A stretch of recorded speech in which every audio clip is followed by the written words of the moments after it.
नमस्कार, हर खबर देख रहे हैं आप और मैं हूं आपके साथ दुर्गेश पांडे। स्वागत है आपका अपना उत्तर प्रदेश में। बात करेंगे इस वक्त की बड़ी खबर की। इस वक्त की बड़ी खबर लखनऊ से आ रही है। सीएम योगी का बड़ा एक्शन, लापरवाह अधिकारियों पर कार्रवाई के दिया आदेश।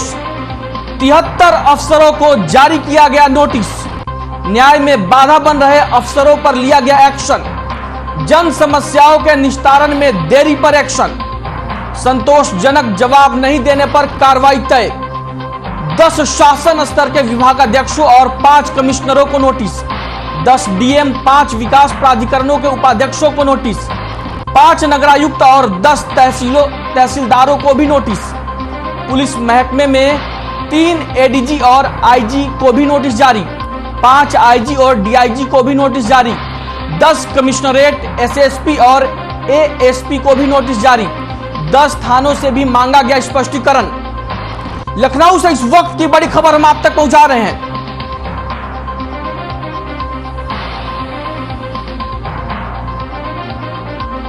दस थानों से भी मांगा गया स्पष्टीकरण। संतोषजनक जवाब नहीं देने पर कार्रवाई तय। 10 शासन स्तर के विभागाध्यक्षों, 5 आईजी और डीआईजी को भी नोटिस जारी। 10 कमिश्नरेट, एसएसपी और एएसपी से भी मांगा गया स्पष्टीकरण। लापरवाह अधिकारियों पर कार्रवाई के दिए आदेश। 73 अफसरों को जारी किया गया नोटिस। न्याय में बाधा बन रहे अफसरों पर लिया एक्शन। जन समस्याओं के निस्तारण में देरी पर एक्शन। संतोषजनक जवाब न देने पर कार्रवाई तय। एक्शन मोड में दिख रहे हैं मुख्यमंत्री योगी आदित्यनाथ। न्याय में बाधा बने अफसरों को नोटिस जारी किया गया है। 73 अफसरों को सरकार की ओर से नोटिस जारी कर दिया गया है और उनसे जवाब मांगा गया है। 10 डीएम, 5 विकास प्राधिकरण के उपाध्यक्षों को नोटिस जारी। 5 नगरायुक्त और 10 तहसीलों को भी नोटिस जारी हुआ है। पुलिस महकमे में के अधिकारियों को भी नोटिस जारी किया गया है। 10 कमिश्नरेट, एसएसपी और एएसपी को भी नोटिस जारी। 10 थानों से भी मांगा गया स्पष्टीकरण। 5 नगरायुक्त और 10 तहसीलों को भी नोटिस जारी। पुलिस महकमे में 3 एडीजी और आईजी को भी नोटिस जारी। 5 आईजी और डीआईजी को भी नोटिस जारी। 10 कमिश्नरेट, एसएसपी और एएसपी को भी नोटिस जारी। वहीं मिशन 2024 के लिए अपना दल पार्टी ने तैयारियां शुरू कर दी है। इसके तहत प्रतापगढ़ से अनुप्रिया पटेल दल की सदस्यता अभियान की शुरुआत करेंगी। पार्टी का सदस्यता अभियान पूरे प्रदेश में 30 दिनों तक चलेगा। सदस्यता अभियान की शुरुआत करते हुए अपना दल एस की राष्ट्रीय अध्यक्ष और केंद्रीय राज्य मंत्री अनुप्रिया पटेल भंगवा चौकी के एक पैलेस में आयोजित होने वाले कार्यक्रम में अन्य दलों को छोड़कर पार्टी में शामिल होने वाले नेताओं को पार्टी में शामिल करेंगी। इस समारोह में विधायक जीतलाल पटेल, प्रदेश अध्यक्ष व पूर्व विधायक राजकुमार पाल समेत अपना दल एस के बड़े नेता और पदाधिकारी मौजूद रहेंगे।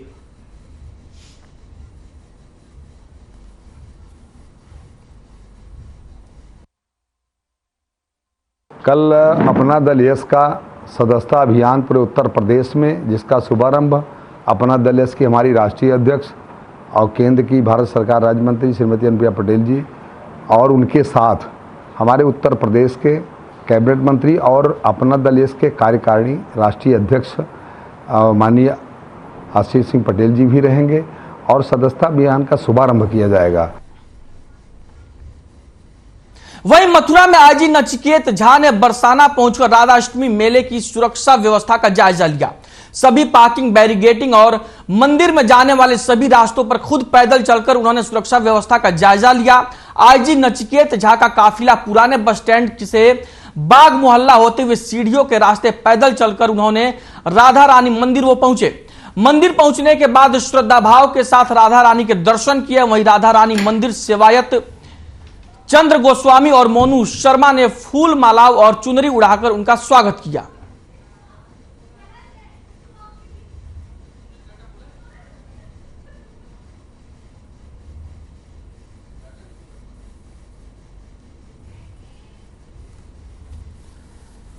आईजी नचिकेत झा मथुरा के बरसाना पहुंचा और वहां पर उन्होंने राधा अष्टमी मेले को लेकर सुरक्षा व्यवस्था का जायजा लिया। बरसाना दौरे पर है आईजी नचिकेत झा। राधा अष्टमी मेले की सुरक्षा व्यवस्था का जायजा लिया।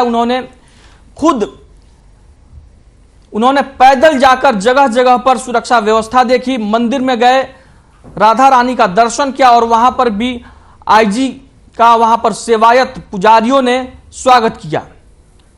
आईजी नचिकेत झा ने राधा अष्टमी मेले की सुरक्षा व्यवस्था का जायजा लिया। खुद हर जगह जाकर आईजी नचिकेत झा ने देखा कि किस तरीके की सुरक्षा व्यवस्था है, क्या व्यवस्थाएं पुलिस प्रशासन की ओर से की गई है। राधा अष्टमी मेले को लेकर पूरा प्रशासन सतर्क दिखाई दे रहा है। एसएसपी अभिषेक यादव ने यह सुरक्षा व्यवस्था का निरीक्षण करवाया आईजी नचिकेत झा से।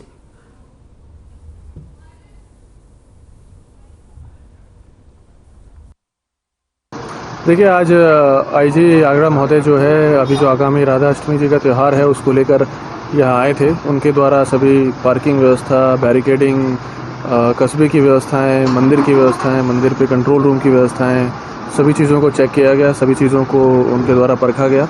उसके बाद सर ने भी अपने को सुझाव दिए जिनका इनकॉर्पोरेशन हम लोग अभी करा रहे हैं। इसके अलावा जो भी व्यवस्थाएं हैं, व्यवस्थाएं ठीक हैं, किसी प्रकार की कोई समस्या नहीं है।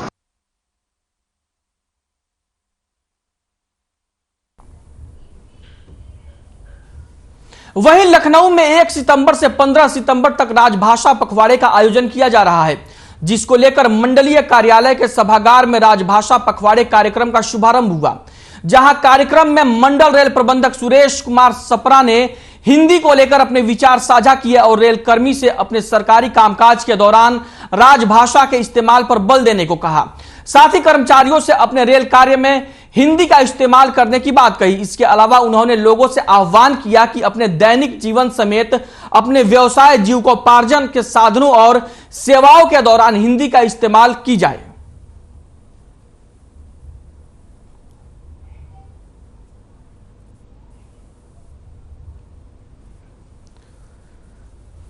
आपको बता दें कि लखनऊ में राजभाषा पखवाड़े का आयोजन किया गया, जहां पर रेल प्रबंधक ने अपने विचार साझा किए और रेल कर्मियों से हिंदी का ज्यादा से ज्यादा इस्तेमाल करने पर उन्होंने जोर दिया। रेल प्रबंधक ने कहा कि अपने दैनिक जीवन के कार्य हो या व्यवसाय हो या दूसरे जो भी कार्य हैं, लोग हिंदी भाषा में करें और हिंदी भाषा को ज्यादा से ज्यादा बढ़ावा देने का कार्य करें।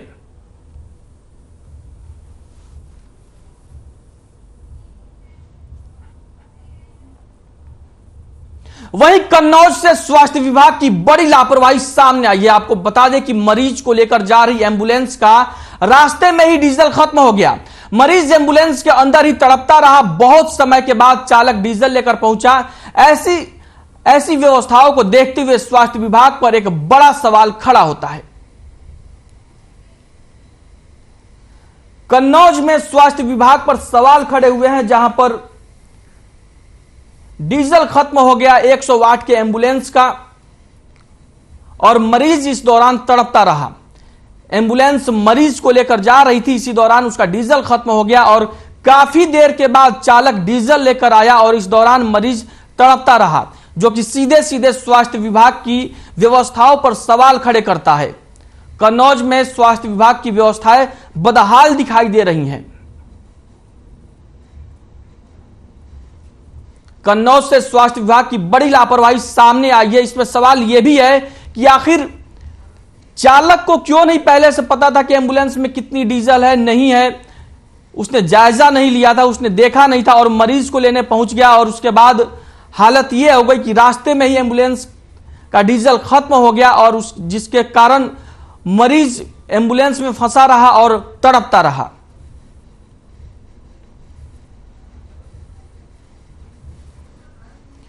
कन्नौज से स्वास्थ्य विभाग की बड़ी लापरवाही सामने आई है, जहां पर 108 एम्बुलेंस सेवा बदहाल दिखी।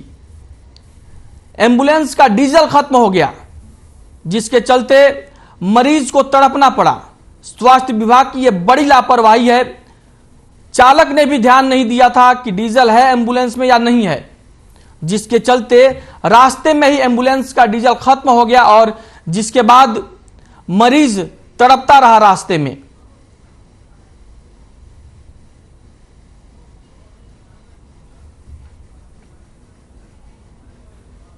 वहीं मुख्यमंत्री के आदेशों के बावजूद एक बार फिर से रकाबगंज से चारबाग तक टेम्पो का संचालन किया जा रहा है। आपको बता दें कि यातायात समस्या को देखते हुए टेम्पो संचालन बंद कर दिया गया था, लेकिन इसके बाद भी बिना सरकारी आदेश के इस रूट पर टेम्पो का संचालन शुरू कर दिया गया है और स्थानीय प्रशासन इन टेम्पो पर कोई कार्रवाई नहीं कर रहा है। लखनऊ में मुख्यमंत्री योगी आदित्यनाथ के आदेशों की सरेआम धज्जियां उड़ाई जा रही हैं। मुख्यमंत्री ने टेम्पो का संचालन रोकने को कहा था, अवैध टेम्पो का संचालन बंद कर दिया गया था, लेकिन इसके बावजूद एक बार फिर से अवैध टेम्पो का संचालन शुरू हो गया है। लखनऊ में रकाबगंज से चारबाग तक टेम्पो का संचालन बंद कर दिया गया था, लेकिन एक बार फिर से सीएम का आदेश पूरी तरीके से बेअसर नजर आ रहा है। अवैध टेम्पो का संचालन फिर से शुरू हो गया है, जिसके चलते लोगों को भी दिक्कतें हो रही हैं और सीएम के आदेशों की खुलेआम धज्जियां उड़ती दिख रही हैं।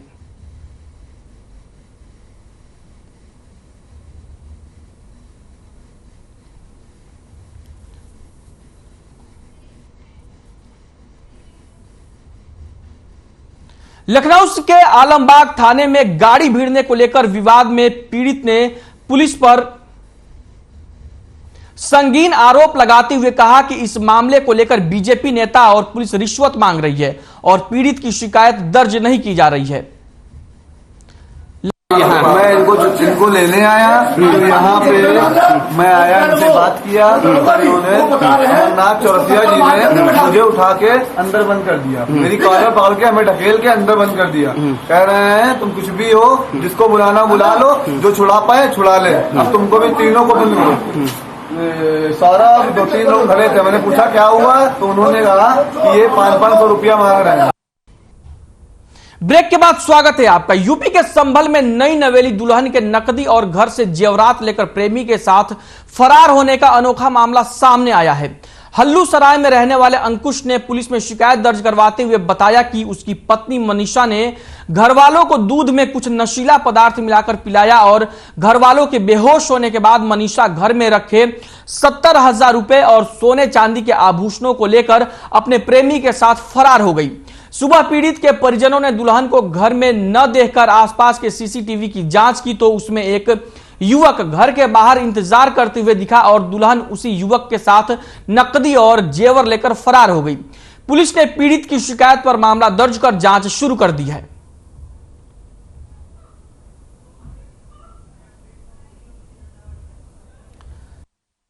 नीचे की समय की बत्ती बंद हुई थी, बंद थी, समय की लाइट बंद थी। फिर उसके बाद जेवर हमारा इसमें रखा था, जेवर और लड़की का भी जेवर, ऐसे हाँ 70,000 बहू लेकर चली गई। पीछे मामला यह है, मेरी वाइफ घर पे चली गई है रात 1:30 बजे। अच्छा। मुझसे रात दूध मंगा के अच्छा नशे की मतलब क्या कुछ उत्पाद डाल के मुझे बेहोशी की उसमें बेहोश कर दिया।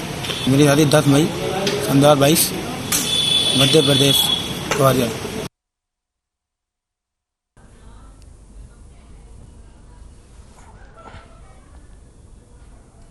वही खबर हमीरपुर से है, जहां यूपी सरकार के अवैध शराब और बिक्री पर अंकुश लगाने के निर्देश के बाद पुलिस काफी सक्रिय नजर आ रही है। आपको बता दें कि पुलिस ने जिले में 13 थानों में सरकार के आदेश पर जीरो टॉलरेंस की नीति के तहत 1 सप्ताह तक अवैध शराब निर्माण और बिक्री के खिलाफ अभियान चलाया, जिसमें 34 एफआईआर दर्ज हुई और 92 लोगों को हिरासत में लेकर कार्रवाई की गई है। वहीं छापेमारी के दौरान 626 लीटर अवैध शराब, 2 अवैध शराब की पेटियां, 960 क्वार्टर और अवैध गांजा बरामद किया गया है।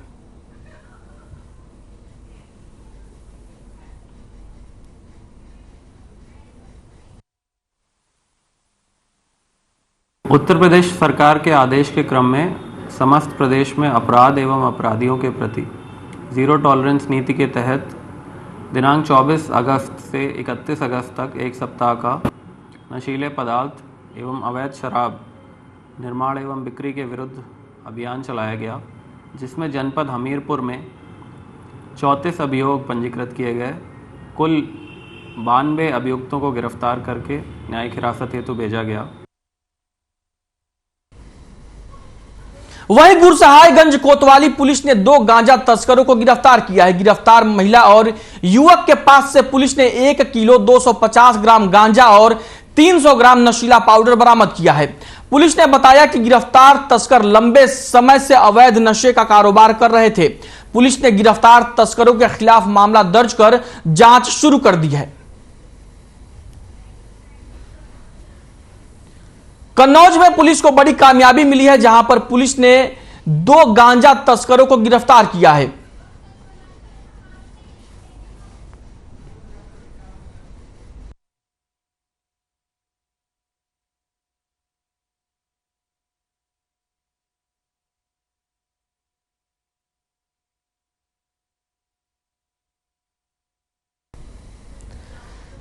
तस्करों के कब्जे से पुलिस को गांजा और नशीला पाउडर बरामद हुआ है और पुलिस ने 2 तस्करों को गिरफ्तार करने में कामयाबी हासिल की है।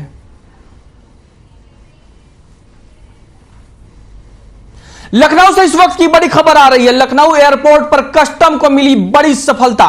इस वक्त की बड़ी खबर लखनऊ से आ रही है, जहां पर कस्टम को बड़ी सफलता मिली है।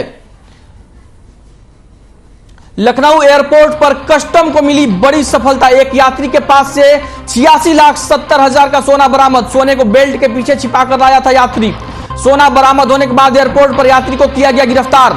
लखनऊ एयरपोर्ट पर मिली कस्टम को बड़ी सफलता। लखनऊ एयरपोर्ट पर कस्टम को मिली बड़ी सफलता। एक यात्री के पास से 86,70,000 का सोना बरामद। सोने को बेल्ट के पीछे छिपाकर लाया था यात्री। सोना बरामद होने के बाद एयरपोर्ट पर यात्री को किया गया गिरफ्तार। लखनऊ से इस वक्त की बड़ी खबर हम आप तक पहुंचा रहे हैं, जहां पर एयरपोर्ट पर कस्टम को बड़ी सफलता मिली है। एक यात्री के पास से 86,70,000 का सोना बरामद किया गया है। सोने को बेल्ट के पीछे छिपाकर लाया था यात्री। सोना बरामद होने के बाद एयरपोर्ट पर ही यात्री को गिरफ्तार कर लिया गया। लखनऊ एयरपोर्ट पर कस्टम को मिली बड़ी सफलता। एक यात्री के पास से 86,70,000 रुपए का सोना बरामद हुआ है। सोने को बेल्ट के पीछे छिपाकर लाया था यात्री। सोना बरामद होने के बाद यात्री को एयरपोर्ट पर ही किया गया गिरफ्तार। लखनऊ से इस वक्त की बड़ी खबर हम आप तक पहुंचा रहे हैं। एक यात्री के पास से 86,70,000 रुपए का सोना बरामद किया गया है। सोने को बेल्ट के पीछे छिपाकर लाया था यात्री। सोना बरामद होने के बाद एयरपोर्ट पर यात्री को किया गया गिरफ्तार। वहीं महादेवी घाट पर गंगा में 2 युवकों के शव मिले। पुलिस ने गोताखोरों की मदद से दोनों शवों को बाहर निकलवाया तो उनकी शिनाख्त चाचा भतीजे के रूप में हुई है, जो हरदोई जिले के रहने वाले हैं। पुलिस ने शवों को पोस्टमार्टम के लिए भेज दिया है और पुलिस घटना की जांच कर रही है। गुरुवार दोपहर महादेवी घाट पर गुलाबपुरवा गांव के सामने मछुआरों ने 2 शव कुछ दूरी पर पानी में तैरते हुए देखे और उसके बाद मछुआरों ने इसकी सूचना पुलिस को दी, जिस पर महादेवी घाट चौकी प्रभारी अमित पोरवाल मौके पर पहुंचा और उन्होंने गोताखोरों की मदद से दोनों शवों को गंगा से बाहर निकलवाया। परिजनों ने गांव के कुछ लोगों पर हत्या करने का आरोप लगाया है। फिलहाल पुलिस मामले की जांच में जुट गई है। कन्नौज की यह खबर है, जहां पर 2 युवकों के शव गंगा में तैरते हुए मिले हैं। पुलिस ने गोताखोरों की मदद से शवों को गंगा से बाहर निकलवाया और जिन 2 लोगों के शव मिले हैं गंगा में, वो दोनों रिश्ते में चाचा और भतीजे बताए जा रहे हैं।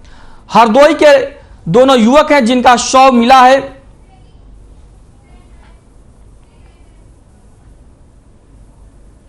बात करेंगे इस वक्त की बड़ी खबर की। इस वक्त की बड़ी खबर लखनऊ से आ रही है। ट्रक ने बाइक सवार युवक को रौंदा। लखनऊ से इस वक्त की बड़ी खबर। ट्रक के नीचे आने पर बाइक सवार युवक घायल। पुलिस ने घायल को अस्पताल में कराया भर्ती।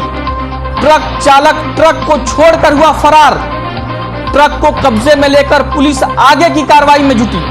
थाना ठाकुरगंज अंतर्गत भुअर चौकी क्षेत्र की यह घटना। लखनऊ से इस वक्त की बड़ी खबर हम आप तक पहुंचा रहे हैं। ट्रक चालक ट्रक को छोड़कर हुआ फरार।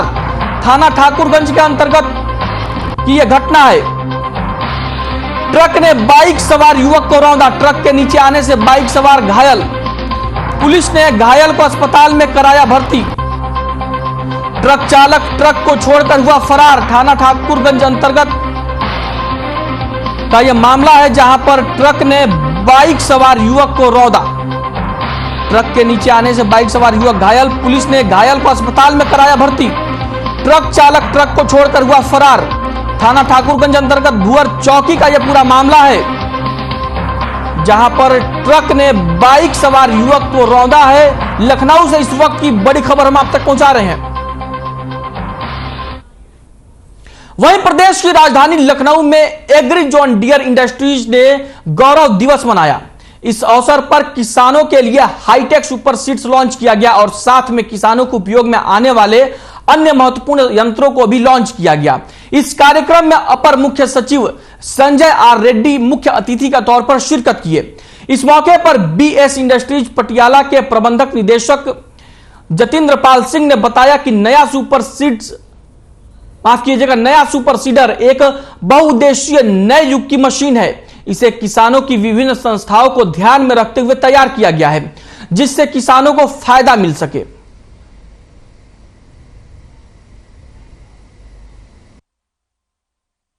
ताकि मशीन को लें और उस मशीन का प्रयोग करें और अपनी उत्पादकता भी बढ़ाएं प्रति हेक्टेयर या प्रति एकड़, और उसके साथ साथ उसकी उत्पादन भी बढ़ेगा। जब उत्पादकता बढ़ेगा तो उत्पादन बढ़ेगा, उत्पादकता और उत्पादन बढ़ेगा तो उसके खर्चे कम होंगे, क्योंकि उसी खर्चे में वो ज़्यादा फसल लेगा, ज़्यादा लाभ कमाएगा।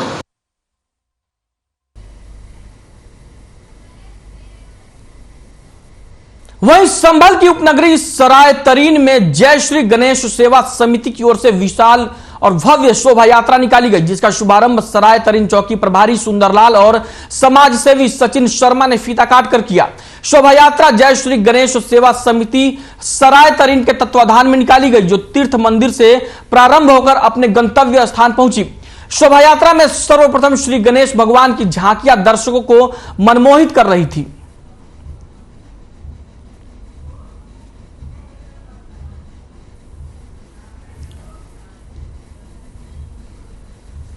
संभल जिले में भगवान गणेश की भव्य शोभा यात्रा निकाली गई, जिसका शुभारंभ चौकी इंचार्ज और समाज सेवी ने किया।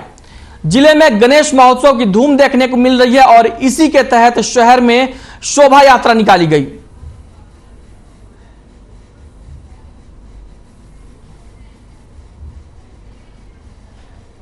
अपना उत्तर प्रदेश में फिलहाल के लिए इतना ही। मुझे दीजिए इजाजत और आप बने रहिए हर खबर के साथ।